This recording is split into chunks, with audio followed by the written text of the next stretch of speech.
jump to the. Oh yeah.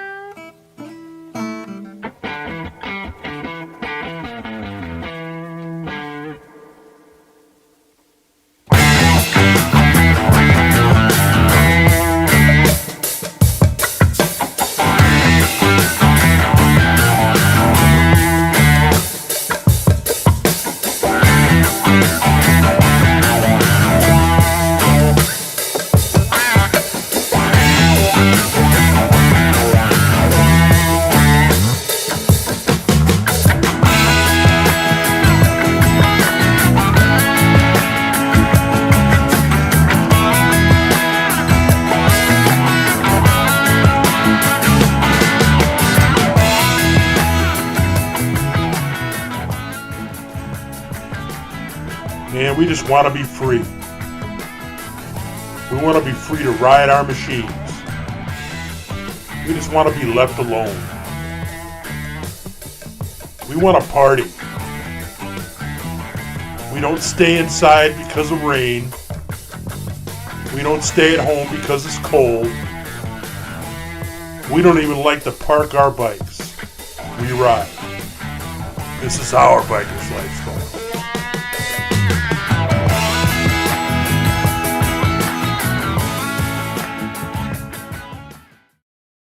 And we're back. And we're back. So here we are with Rod from Argentina. How's it going, Rod? How you doing, guys? All right. Nice to finally meet you. Hey, man. Good to see you. Good to see you. So, motorcycle riding guy, club guy. So, what got you into motorcycles, Rod?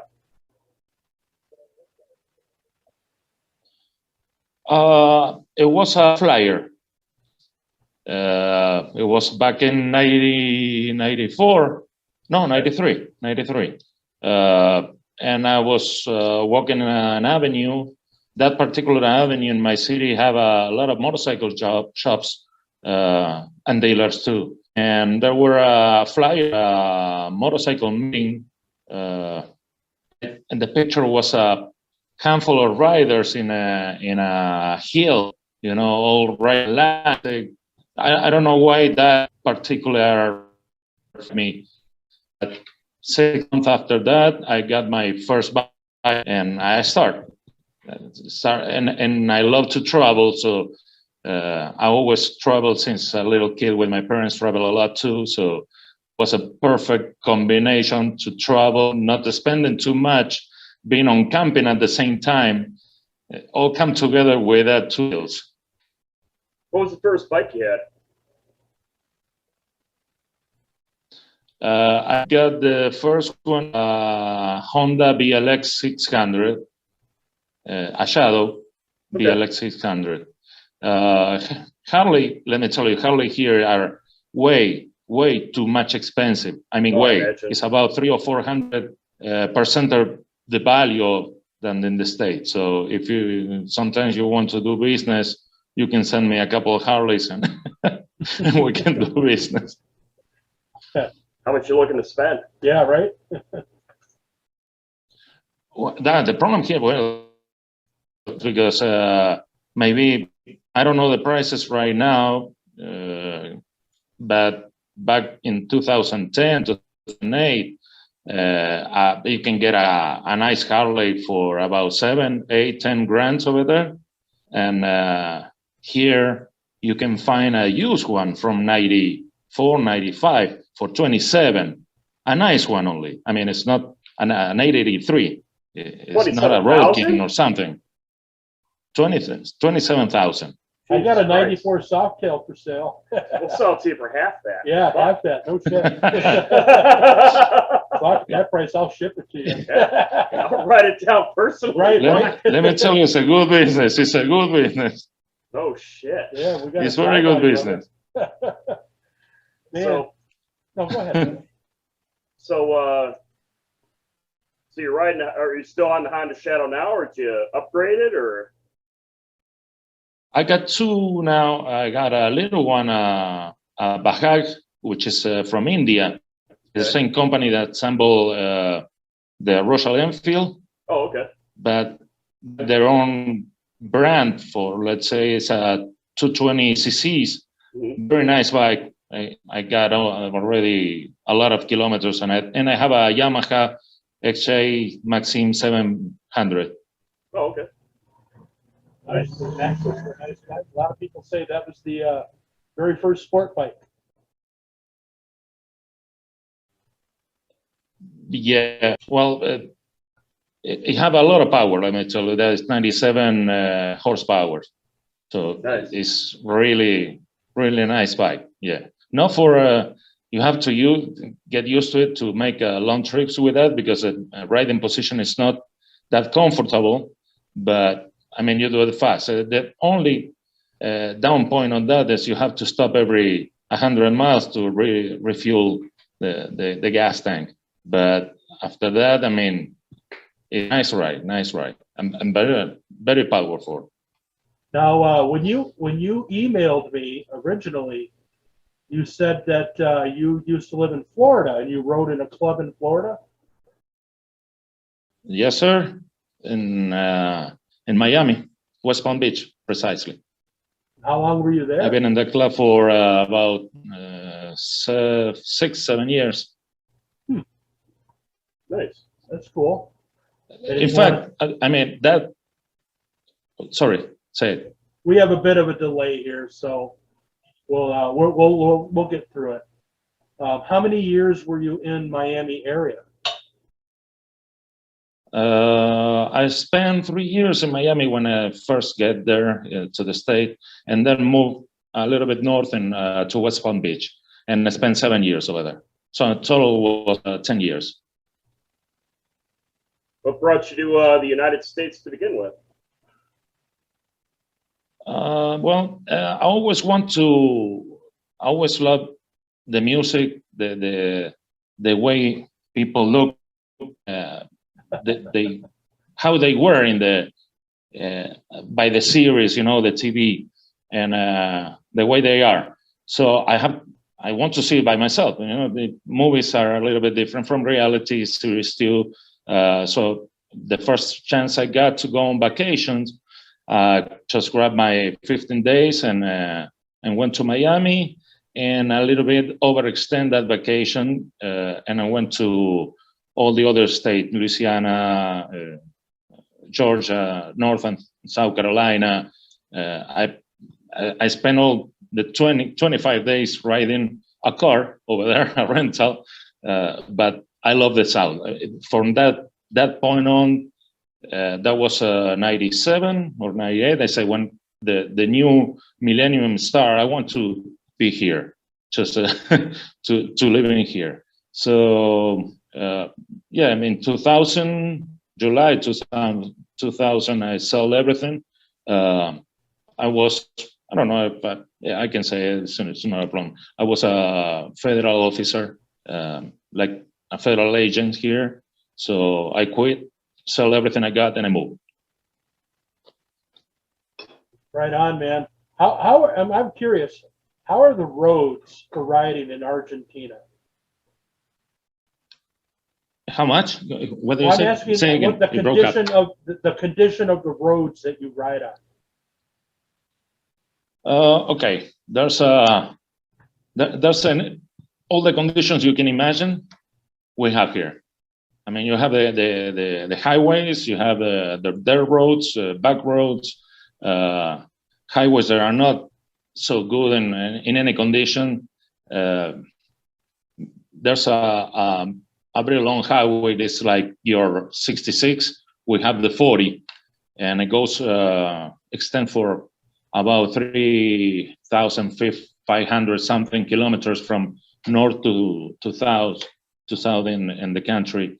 And in that particular road, you can find from there, it turns to highway, then it turns to dirt again, and start to stone. Any kind of condition you want, you can drive it here. Usually I try to do highway. Yeah, I'm sorry. Go ahead, man. No, it's okay. Yeah, but the roads have, you know, it get better in these years, but back in the, let's say in the countryside of the country, they're not so good. Okay. So you were in the States. Now, you mentioned that you were in a club in Miami. Are you in the same club now in Argentina or a different one? No. I got into another club. Oh, okay. I came here and with another guys founded another club. Oh, okay. So what attracted you to the club life? Which is yes, pretty much. I mean, I was in not in a club, but in a riding, what you guys can call a riding club. Yeah, okay. Before I go to the States, Mm-hmm. I was in that riding club for a year, and then I moved. And my real, learning about the clubs and protocols, rules, and everything, and the history itself of the clubs start with the club in Miami and in West Palm Beach. So I feel attracted because first is what I saw in the movies, and when I was a little kid, maybe you guys can remember Chips. Yep. The series. Sure. Well, I was a fan of that series, for the bikes and everything. So since I can tell since a little kid, bikes attract me a lot. So for me, in the first years, was like living in a movie instead of in a motorcycle club. So from now on, from that point on, it was all club life for me. Nice. Now, you when you first contacted me, you were mentioning there's some different protocol for motorcycle clubs that's happening down in your way. Do you want to talk about that? Yeah, really, there is no protocol. I mean, there's supposed to be, or at least it's what I learned. But like I was saying, when I came back here in 2010, everything, even for the big international clubs, it's upside down. I mean, they're doing whatever they please or whatever is convenient for them. They're not applying the rules that you can call, international rules. They're not applying here. What first I noticed that is we got a meeting with one of these big international clubs, the most known one, and I knew one of the rules, like many other clubs in the state, was that the members should ride Harleys only, or American made, or allied, motorcycles, like English motorcycles, or some allied motorcycles or manufacturing motorcycles from the Second World War II.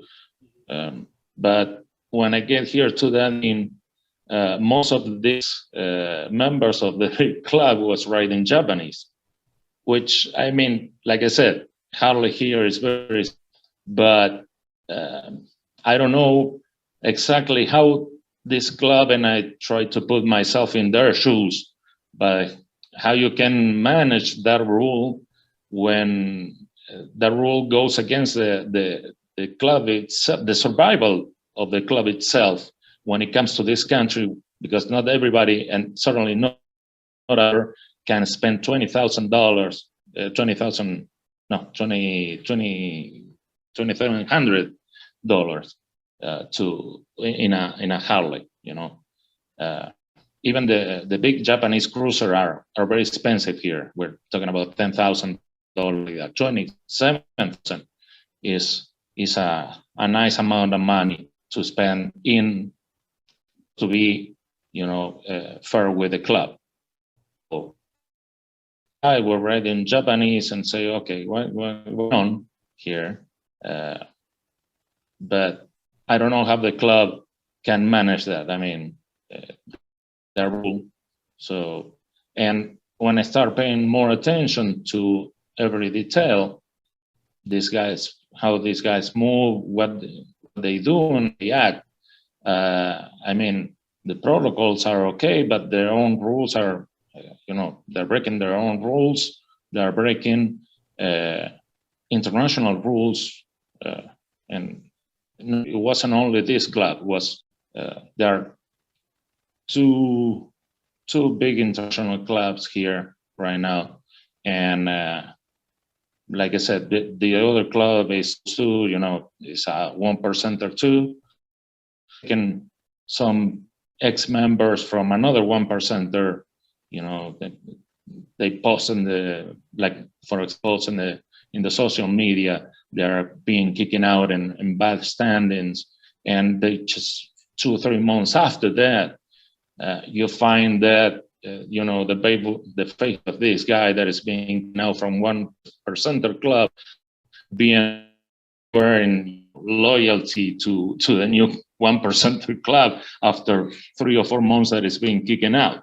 So and I know that should be happening, not even in a year. I mean, there's most of the 1% clubs, once you are kicking out in bad standing, you cannot of any motorcycle club or riding club again. So right now here, that this is now happening in big clubs. The big clubs here, they're supposed to be teaching us what and know what they should do in order to make more members, or there's the same 1% here have prospects that don't even own bikes and they're prospects. They don't even own motorcycles? No, they don't have any motorcycles. I know they don't own a motorcycle, but they have the prospect colors and everything, but they move in cars, Yeah,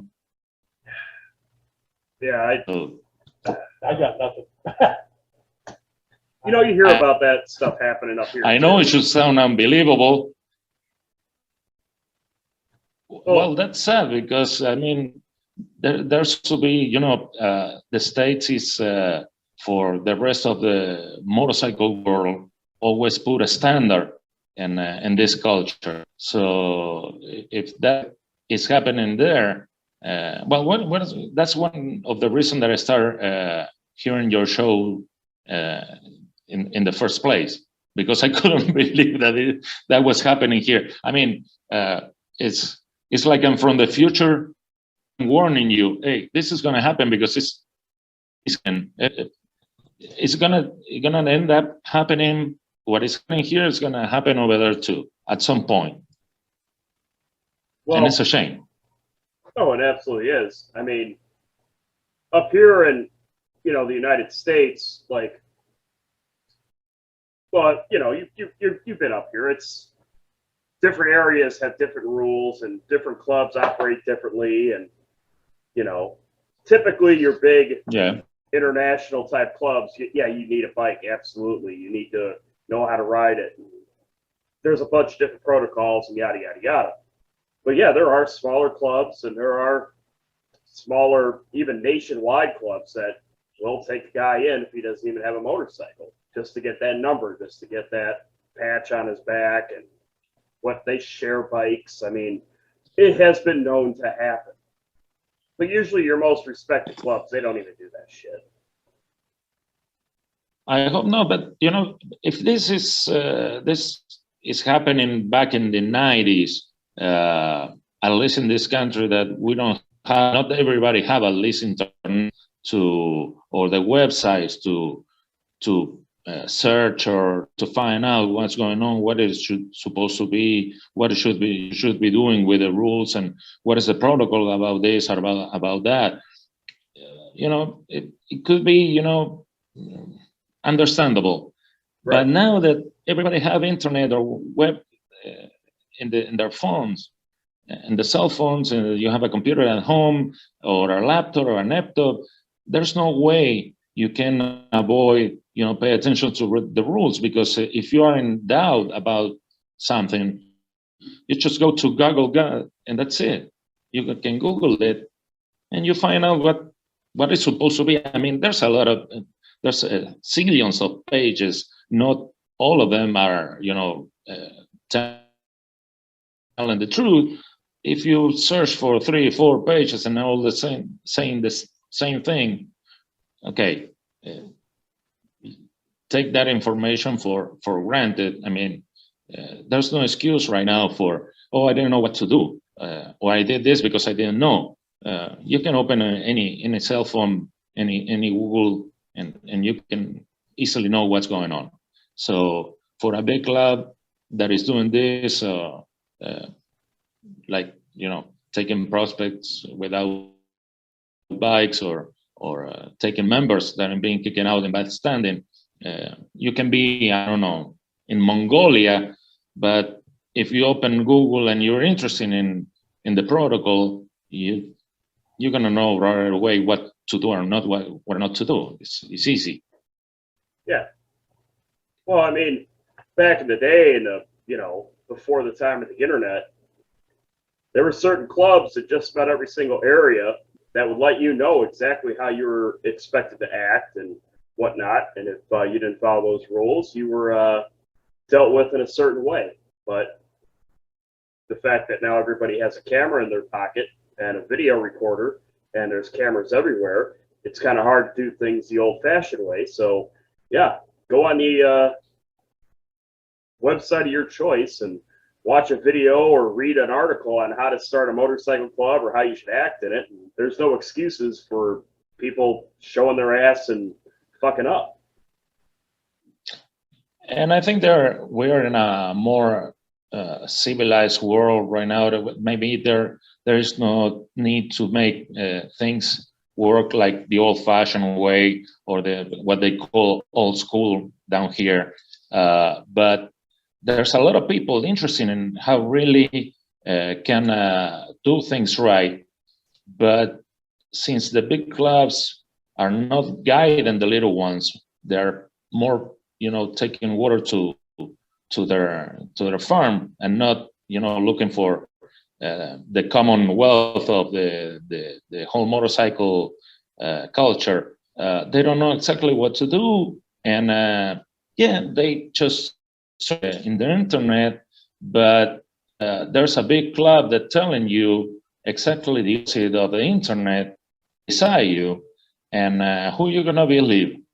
That's the big question. And besides that, you have the big club right beside you that how impose some fear, you know, which maybe sometimes really here is not true. Even that, I mean, I see people losing their colors, and the club didn't do a thing to recover them. So for us, we're not a big club. We're not a big club, but it's sometimes was in the beginning, especially, was very difficult to stand in our turf or in our territory, and not having the big ones come and see us and asking, hey, where you come from, what you do, and all the stuff. But in the beginning, we didn't have any club around, maybe 300 kilometers around us. There's no club around us. Mm-hmm. So we started, you know, like old school riding club. Then we started growing up. But we decided when, because there's no 10 years ago in my area, well, 12 years ago now in my area, there were no club, there were no riding club, there weren't any motorcycle 1% club either.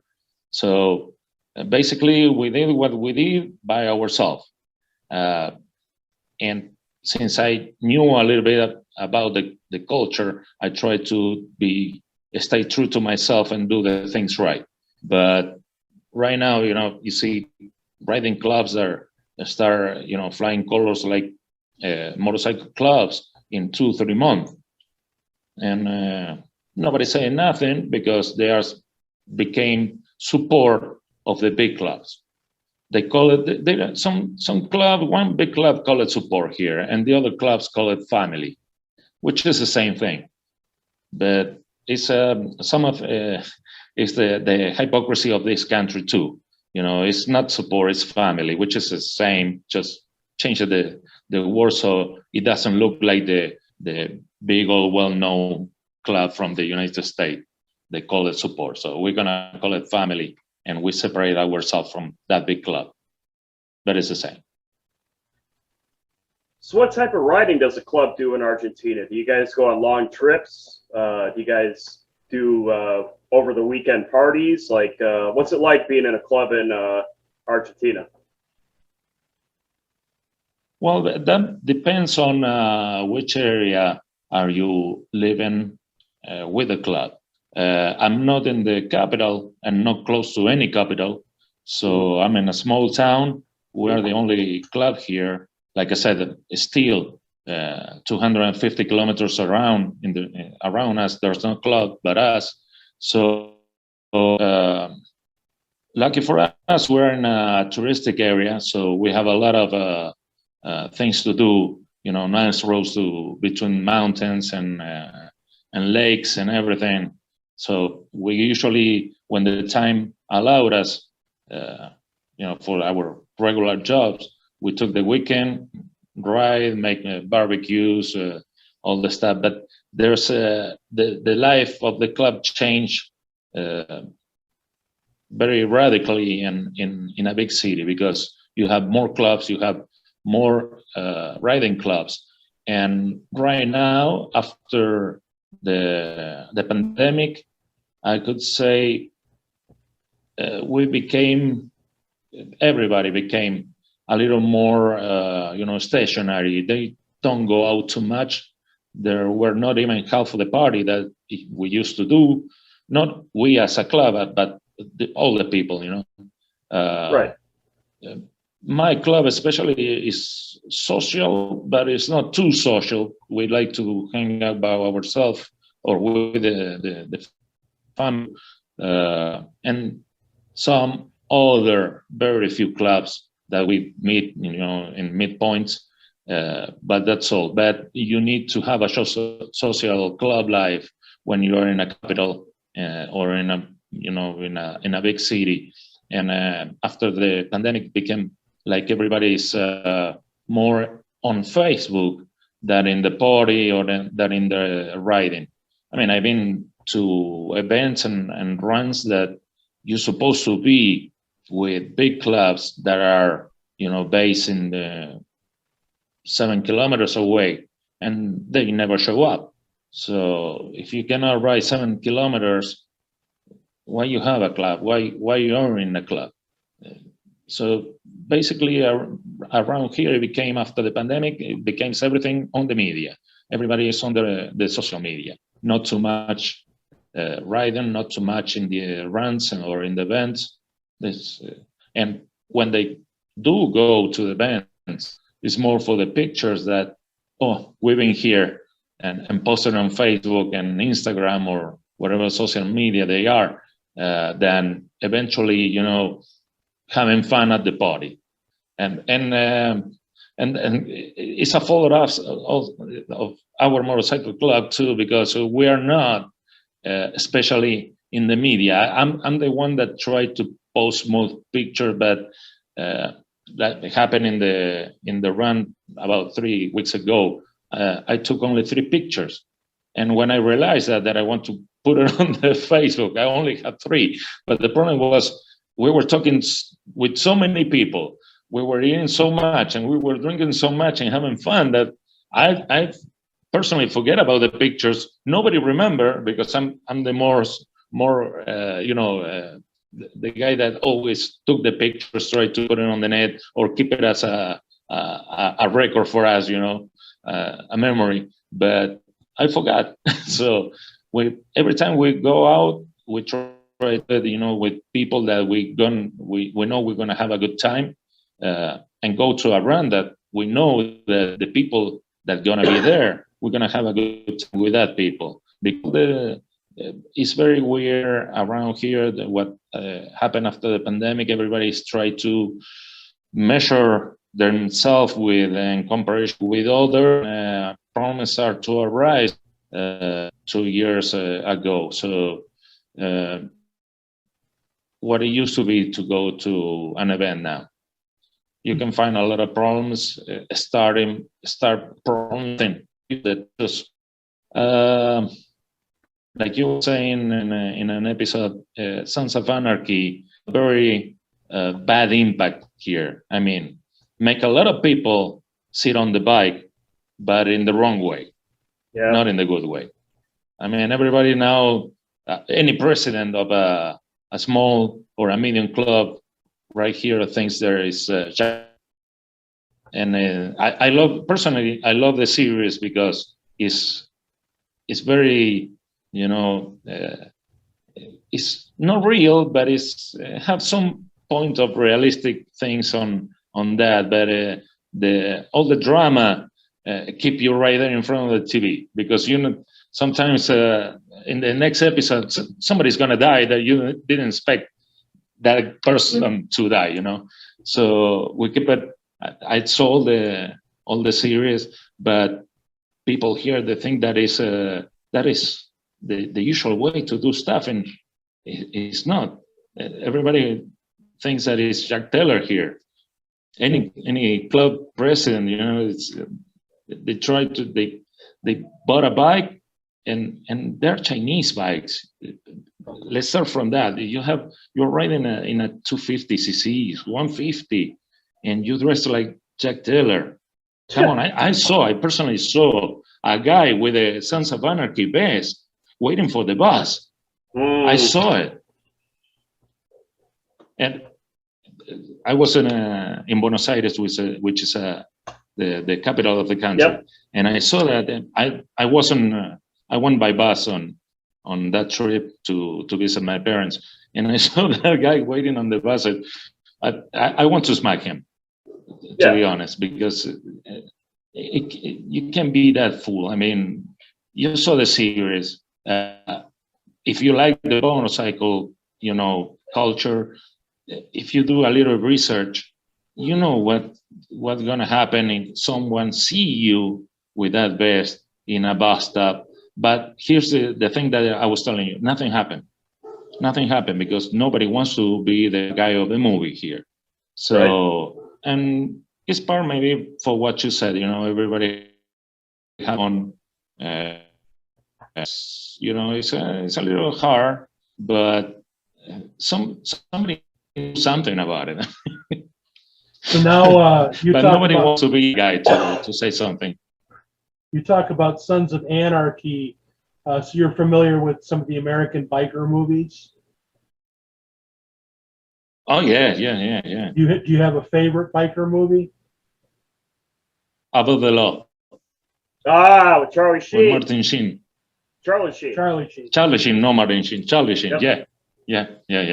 That was a good movie. I love the movie. That was an old movie, and that one, Easy Rider too. How can you not like Easy Rider?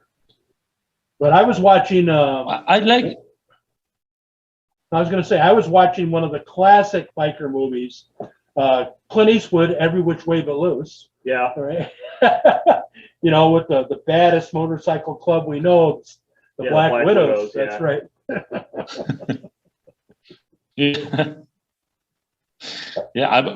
All the movies. I mean, I have the access to all that movie with internet years ago, but before that, my parents told me about Easy Rider. You have rented in VHS, so I liked the movie back then because I saw it when I was 14. I can understand what they're talking about, really, especially the Jack Nicholson scene when they're high, and I don't even know what they were saying. Even it was translated, okay, but I cannot understand what they're talking about. And but I love the movie. But now with the internet here, about 25 years ago, I have access to all that movies, and I didn't see all of them, but the comes to mind right now is Above the Law and Easy Rider was, I think, my favorite ones. So now you said you found us. Just how did you find our podcast? How'd you come across us? Because I'm using, or you guys are using the same platform that I use for my podcast, which is Anchor. We're just We didn't finding know you had a out. podcast. We I didn't didn't know. Yeah. I started a podcast like maybe a month and a half ago because I was it's my cable to earth. I was so tired of seeing what is going on that I decided, and there were so many people that was asking me because I was living in the state, and they were asking me how they do this, if this okay, if this not okay. So seeing all the things that the big class were doing here, I said, okay, I'm gonna do it. What can I do?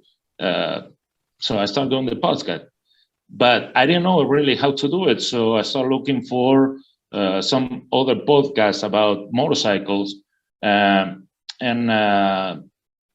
really the only one I found that it looks like mine. I mean, in the way that they talk about the motor club scene or way of life, where you all the podcasts talk about, traveling tips, camping, tires, weather, but the way of life, you guys still are unique on that matter. I mean, there's no other, and I check about around 50. So you guys are the only ones that talk about the motorcycle club scene, and outbound, being outbound, like the other episode that I was listening. And by that time that I listened to that 99 episode, outbound, I was doing exactly the same thing. I finished the same episode 1 week before, because I saw on a Facebook page a guy that I was being kicked out for stealing to the club. And let's say 2 months ago, I saw it in Facebook also with new colors, full member from another 1% motorcycle club. So I right away start writing the podcast about that. And then I find out 2-3 days, 1 week after that, I found that 99 episode of yours talking about the same thing. Oh, weird. Cool. What's the name of your podcast, man? Huh? What's the name of your podcast? You're breaking up again. What's the name of your podcast? It's called The Church, or in Spanish, because it's in Spanish, of course, it's La Iglesia, which is the church. Oh, okay. Because the motorcycle club, you come into the church. Okay, I didn't know what it means in the beginning. So I guess most of the club call it the church. So that's the name of the podcast. It's on, use the Anchor app, obviously, to upload it. Is it on Spotify and Apple Tunes and Google Play and all that other stuff? Exactly. Yeah. Mm-hmm. Right on, man. Yeah. I try to move it because, like I said, I'm not very technological type of guy. So I start reading, the steps to do it. If the Anchor doesn't do it automatically, I have to do it. So I start doing it. And thanks to that podcast that I'm doing, I start, writing a lot with people in Ecuador that they have more 1% important clubs, non-world, than we have here. They got over there, they have, name it? Grows up, man. I can name the clubs. Well, in Ecuador, they have the Hell Angels, they have Aulos, they have Vagos, Bandidos too. So what I was, writing and talking with these guys over there, they are in a motorcycle club too. The rules that they are, handling, they're more like the United States and Europe that we are doing it here. So they are more, in with the law and the protocols and the rules of the 1%ers that we are here. So and that's there's in Ecuador? at least Yep. Okay. And they're, living all together in peace, no problems. And riding clubs are very, very well kept. Motorcycle clubs are, expanding, but at their own pace and with the rules that it should be. But it's not like here. Like I said, it's better over there. It looks better over there. Maybe because there's more 1% of clubs than we have. So, they try to keep it more what it used to be. Now you're in the middle of winter. You're in the southern hemisphere, so it's winter time where you're at, correct? Yes, we started the winter a couple of weeks ago. Now, do you ride? Do you have climate where you can ride year round? I ride day. I don't have a car. I have a car in the because I have a little kid, so my wife need a car. My wife love motorcycle. She doesn't like the motorcycle people here in this country because it's way too much different than the United States. But she loved motorcycles too.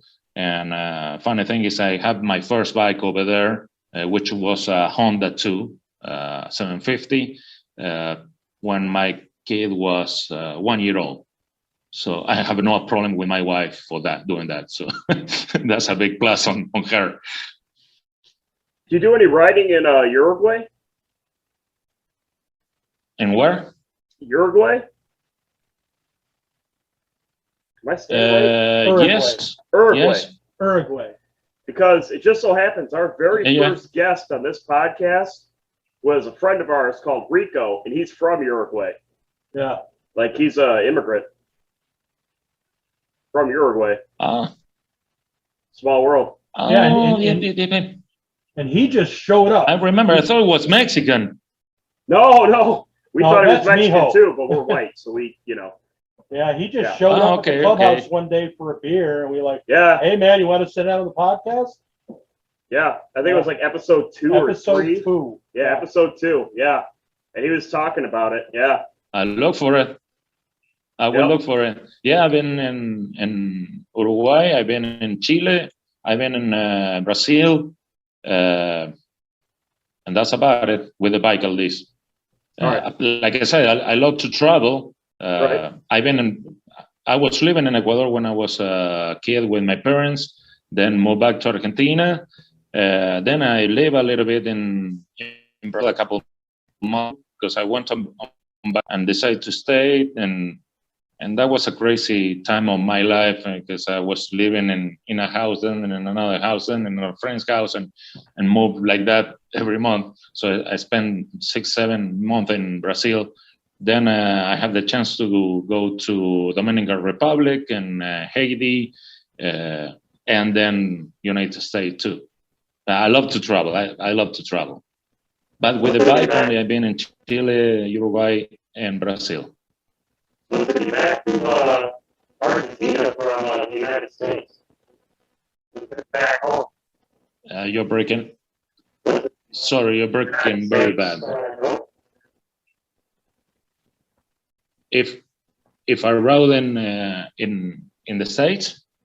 Why did you leave the United States to go back to Argentina? I would like to do that. I would like to do that. Man, what I want to do in a couple of years is go back to Ecuador, but in the bike. I know a couple of my a couple Argentinian guys that are going to. There should be midway right now from Ushuaia in a little Honda 110 cc's. So I take my hat off because you have to do that. I mean, I don't think I can. I don't think I can to do that in 110 cc's. So, how many episodes you got on your podcast? You're breaking really bad, man. really, really bad. I can't even understand what you're saying. How many episodes do you have on your podcast so far? No, I can't understand.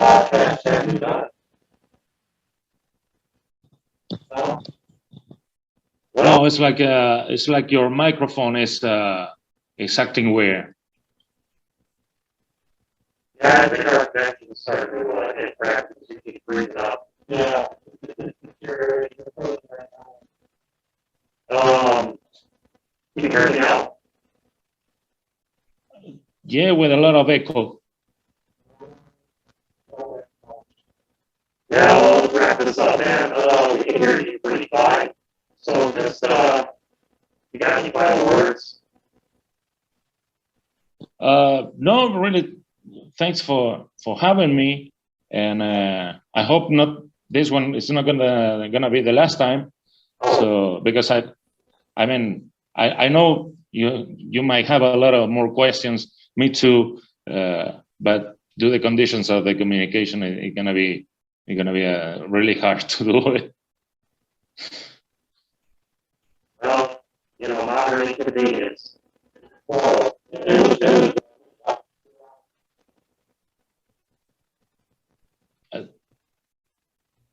Your mood.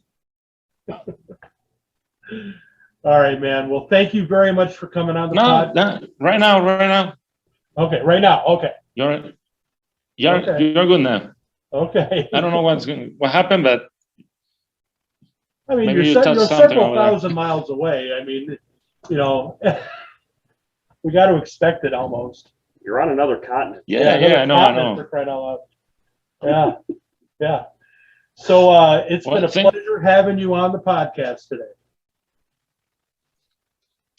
Guys, thank you a lot. It was important for me, talk because I miss so much over there. The club life over there. It's not. Believe me, it's not the same here. It's not the same. I always tell the guys that I'm with here is it's very different because in some way over there we have a lot of fights between members, but at the end of the day we sit down, talk about it, or if we have to fist fight, we do it, and then we still have a beer.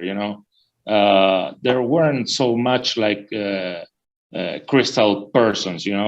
Down here you get offended for anything, and there's no way to get back that unity that you used to have as a member. I miss that in a person, to be honest, and straightforward to say whatever they think that he's saying, because I have my experience with that club that when I was voting for VM not. After the vote was done, two of the members of that club came to me and said, "We didn't vote for you because you're Latin, you are not from here." Okay, not a problem. I was voted in anyway. I was a member, and in the first trouble that we get into, I got the same guys telling me that they were wrong about me, and they're glad in that case, in that especially situation that I was there, they were glad that I was there holding their backs because they told me they were wrong, and that was so much for me because it's easy, to somebody to criticize another one, but it's not easy when you have to back down and say, I was right about you, or I was wrong about other stuff. It's not easy to say I was wrong, and not for anybody. Usually I saw that a lot in the clubs, not only mine in the States, but in other clubs too. And that's what I miss. That didn't happen here. Everybody get offended, and that's it. They just cut all the communications. They left the club or being kicked out, and it's not the way it's supposed to work. Everybody have a different opinion, and everyone should entitled to have a different opinion. That doesn't mean that you didn't fit in the club or didn't fit in someone's friendship. It's just, another way of thinking. All right, Rod. Well, we're coming up on to about an hour now, so we're going to just say thank you very much for coming on the podcast.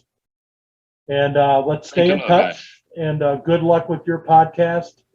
And everybody remember, the most dangerous nut on your motorcycle, part on your motorcycle, is the nut that connects the seat to the handlebars. Peace.